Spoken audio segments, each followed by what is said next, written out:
एक अहिड़ो वाक़ियो जंहिंजो तालुक़ु हज़रत अबू बकर सिद्दीक़ रज़ियल्लाहु ताला अन्हु जे दौर ख़िलाफ़त सां आहे। छा थियो जो उन दौर में हिकु हमराह खे शराब पीअण जे ॾोह में पकिड़े आंदो वियो। उन मुस्लमान उहो ॾोह क़बूल कयो त हिन वाक़ई शराब पीतो आहे, पर संदसि मजबूरी इहा हुई त हू जंहिं इलाइक़े में रहे थो उतां जा आम माण्हू शराब पीअनि था ऐं उन्हनि जे विच में रही हू बि शराब जो आदी थी वियो आहे।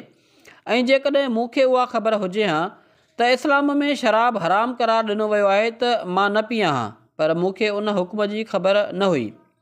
उन ते उते वेठल मुंझी पिया त हाणे छा कजे, हिन ते शरई हद लागू कजे या न। नेठि हज़रत उमर रज़ियल्लाहु ताला अन्हु सलाह ॾिनी त हिन मसइले जो हल हज़रत अली करमल्लाह वजह खां पुछियो वञे। आख़िरकार उहो मसइलो हज़रत अली करमल्लाह वजह जे आॾो आंदो वियो। हज़रत अली करमल्लाह वजह समूरो वाक़ियो ॿुधण खां पोइ फ़रमायो त हिन जे आस पास रहंदड़ समूरनि मुस्लमान अंसारनि ऐं महाजरनि खां पुछियो वञे त छा उन्हनि मां कंहिं हिन शख़्स खे शराब जे हराम थियण जी ॻाल्हि नाहे ॿुधाई ऐं ॾोही वाक़ई बेख़बरीअ में शराब पीतो आहे त पोइ हिन खे का सज़ा न ॾियणु घुरिजे ऐं रुॻो अॻिते जे लाइ ज़बानी तंबीह करणु घुरिजे।